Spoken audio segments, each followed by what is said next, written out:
Hi guys, and welcome back to the channel. It's now Take Tuesday again, and I've been out in the wild and been driving in the desert and swamp and everything else with this Land Rover. And of course things don't break when you do that. I pushed it a little bit this time, so I've been in a lot of water actually, and for some reason or another I was checking the new tires out. For some reason I had one of the CV joints, or the gaskets around it, was actually coming off, and it's a little bit of a mishap to drive around with. So in order to go ahead and preserve the drive shaft now, I'll have to go ahead and just change the CV, the collar that's around there as well, or the joint that's there as well. So that's what we're going to do today. I'll show you what it is. So it's the CV boot that I'm going to change. I'm going to leave the drive shaft as is. So far I hope I still actually maintain and actually preserve the bearing that's in there. So I hope it's not going to break more than that. And for this purpose I bought a small kit called a CV boot solution. This is not what I normally do, because I always kind of praise for the original parts, but I bought this, and it should be a CV boot solution that actually universal type setup.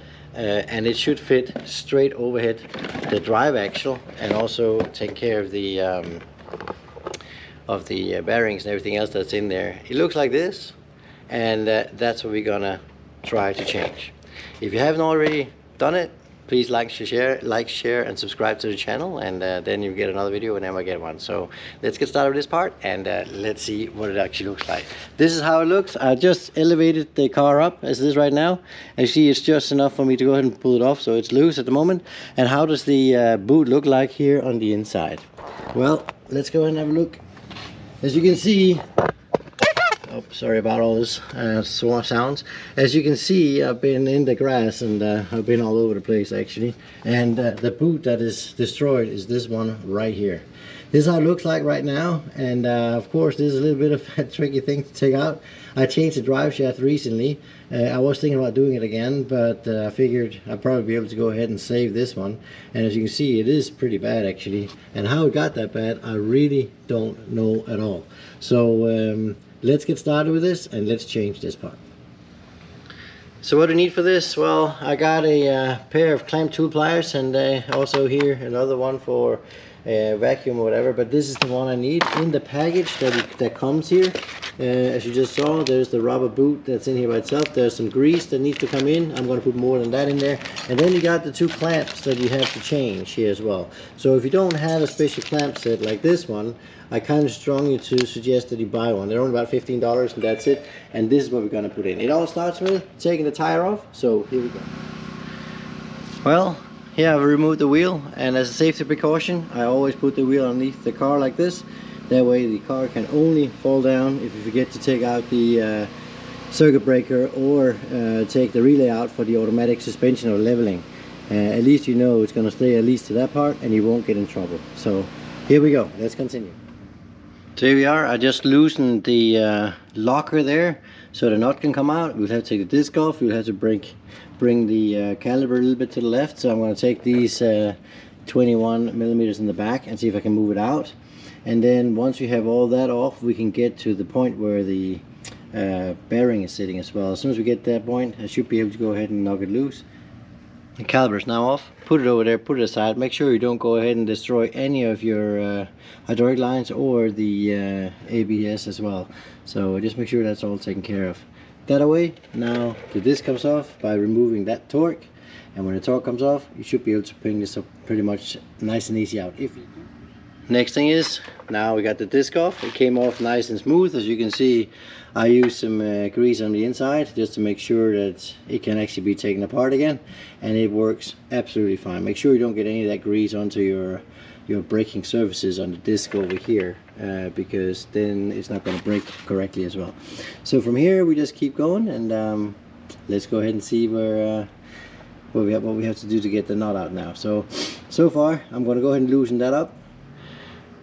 Okay guys, didn't get this on video, but the nut bolt in here is really tightened a lot. So what I was using this breaker bar and that big nut holder here, or whatever, the socket. It's 32 mil axle nut, and make sure you get it all set up. And once you get it loose, it should be kind of easy to go ahead and move from there on, but it was really tight. So just be aware of that. It has specific torque as well. I think it's 105 on this one, and so just make sure it's getting attached correctly again afterwards. Just make sure you tighten it up to the specifications once you're done.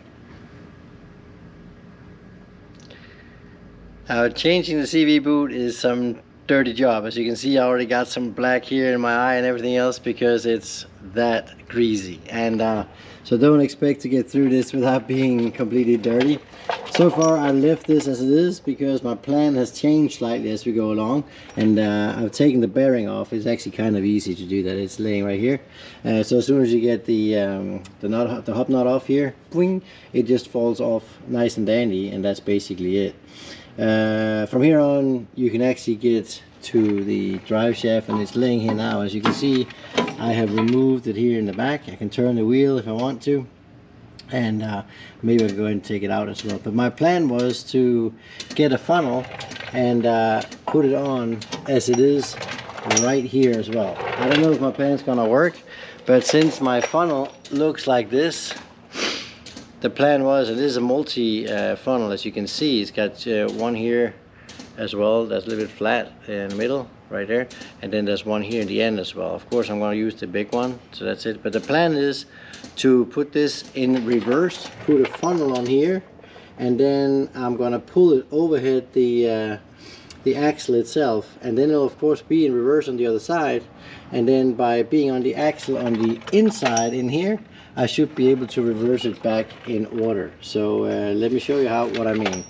So basically, I'll take this, put the inside out like that. Looks a little funny. I'll of course grease it up like that. It's a very, very stretchable material, as you can see here as well. And then I'm going to slide that over from the outside with a funnel on the inside here going through, so it expands it slowly, and as it drives over the comes over the drive shaft itself, once it's on the axle on the other side, I'm going to reverse it like that. So now the axle and the boot itself is going to sit like this with the axle inside of it. Now it's just a matter of attaching it after that and put some grease in it, and the job is done, and then we'll reverse the order. So that's the plan. So let's see how it goes. I just went down to the local auto parts store and bought myself a pretty large funnel, as you can see, and that's the one I'm going to go ahead and cut open.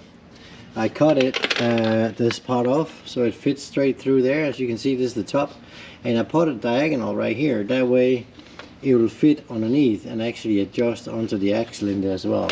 Now I can put some on the other side here. As you can see, this is how it looks like.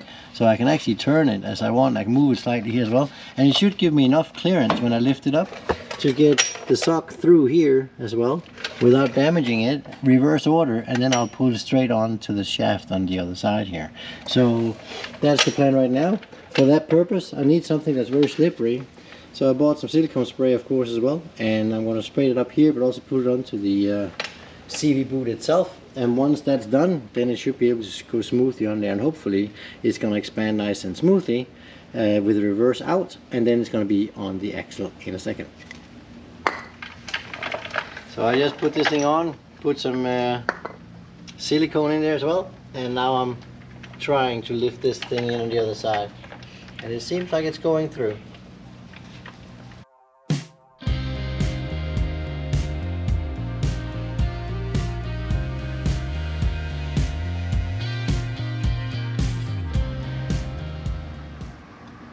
Well, as you can see, now I got it so far that it actually passed the drive shaft in here. Remember, this is the inside here. It's reverse order.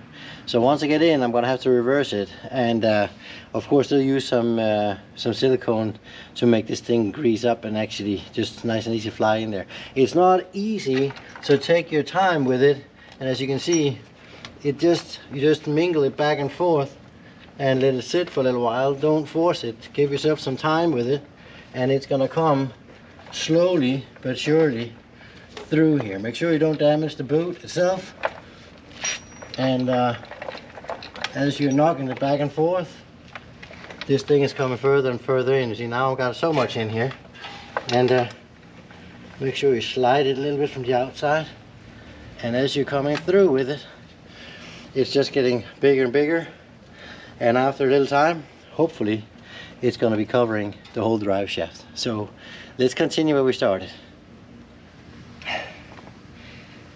As I'm working with one camera today, I'm actually going to give you the same camera angle here again, but here you can see the progress. Now this is the outer boot right here. As you can see, it's almost disappearing through the hub here now, and this is the boot on the inside here now. So this is how far I got it on so far, and the method works so far. So let's hope that the boot's gonna last and it'll give the right result in the end. So let's continue the journey. As you can see, there's more progress now. The sleeve is all the way in there, and this is how much of the boot that's on the other side. So it's coming over. It just takes a little bit of time. So be patient and make sure you don't rush it in any way. I'm sweating quite a lot, as you can hear, but it's also very, very hot here. The sleeve is almost coming on here now. We're talking less than a centimeter now. There we go. And happy days. There you go. Look at that. Here is, I don't know if you can get it out here. I have to go ahead and adjust it, but this is the funnel that I made. And now, if you can see it there, the sleeve is now there, reverse side out, as it is right now. And now I just go ahead and take it out. You can take the funnel out, and I'll leave the sleeve, of course, as it is. And then I'll go ahead and put some grease in there into the bearing, and that should be doing it. Here we go. This is the funnel I cut. As you can see, I basically cut a diagonal so this fits underneath like that, and it gets it smaller. That way it will expand around the hub here itself, where you got your ABS sensor, so you don't cut your very nice newly bought boot here. So basically now, make sure everything in here is clean. That way you don't have any sand or anything in if you have a puncture on it before you actually started the work. But now it's just a matter of assembling it again. The boot is now in place, and we'll do the reverse order. So the grease that came with it is quite significant, and there's also how to use it in the back, and it's actually quite a lot. As you can see, it's almost a good handful. So just make sure the more you put in, the better it is, the longer your drive shaft is going to last, and also the longer your bearing is going to last in there as well. So now it's time to put this in and assemble the whole thing. And I'm not kidding you when I say it's hot. It's really like it's dripping off of me right now. So it is tough work, but it's possible, and you don't have to take the whole thing apart. So now it's just to go ahead and reverse the sleeve, and the whole process goes in reverse order. Let's try it. There we go. And now the sleeve is in place. The boot is now where it's supposed to be, and hopefully things will work. Now it's just a matter of getting it greased up, but it fits, everything's intact, and I'm happy. Tough though, but it works. Now we're going to use this is basically grease, and to make sure you get it, it's not dangerous in any way, it doesn't smell bad or anything at all. Just make sure you use the whole package. The more you get in there, and the better you pack your bearing in here, the better it'll run, the longer it'll last, the more water resistant it'll be, and I cannot emphasize how much good it's going to do to your bearing. So normally you press, it's an old type bearing style, so normally this will be put in under pressure. I can't do that, so I'm going to have to use my fingers in this case, and as you can see, they do get dirty, but don't worry, it'll come off again. Well, as you can see, the bands here are now put back on. Same thing over here. So both of them are actually on. It's cleaned up in here as well. So the boot is back in place, and it looks like this. As you can see, it is a little bit greasy, but that's what happens. It's a little bit of a dirty job when you get to that part. The grease is really something you see in my hands as well. It's sitting everywhere, but don't worry, it'll come off again, and that should be fine. Now I just put in the hub wheel bearing, which is here, and put in the drive shafts in here as well. I'm still missing the hub knot, but I'm going to put that on here in a second. And then once I got these 4 bolts in, is actually just to go ahead and put the caliper back on, the wheel back on, and then we're ready to go out and test drive it. So hopefully it's working.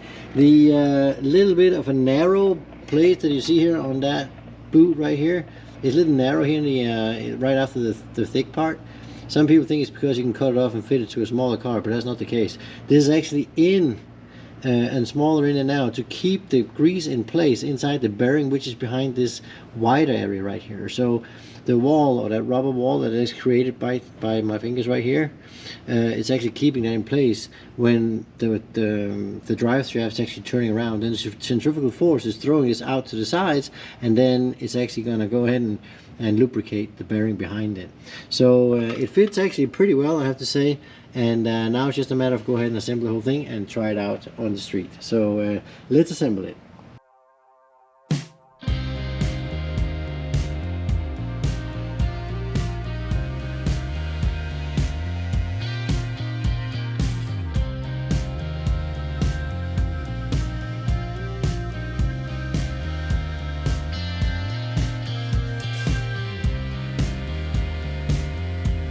The hub bearing's now in place, and now it's just a matter of getting the hub nut on, and from there on it's just to go ahead and continue. And we're almost done. Almost done.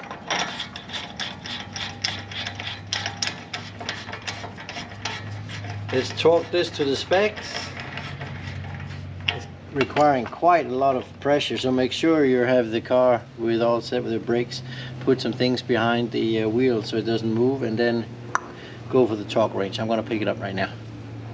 My camera just ran out of battery, unfortunately, but I just torqued it up. As you can see, it stops exactly the same place where I had the lock mechanism in there. So now I'm just going to go ahead and give it a little bit of a hammer, poof, so it doesn't move anywhere, and then we're actually ready to go. So it sits exactly as it was before, and the wheel is now ready to be put on. A quick blow here with a dead blow hammer, and that should lock the bolt in place, or the nut in place. There you go, a little bit more. Don't overdo it too much. Remember, this is just a dead blow hammer, so it's a little different. There we go. I think we're almost there now.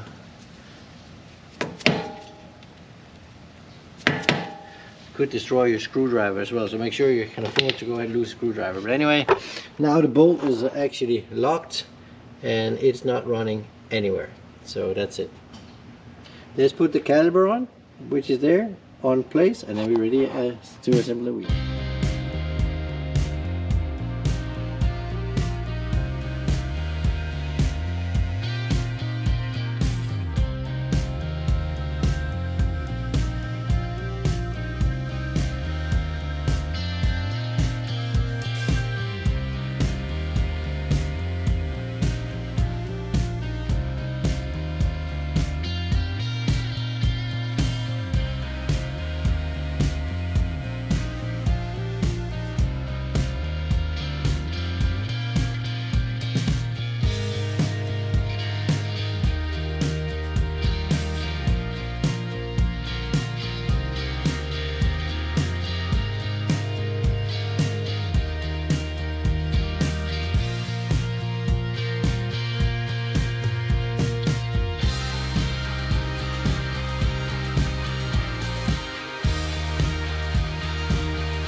As you can see, the job is now done, and everything's back in place.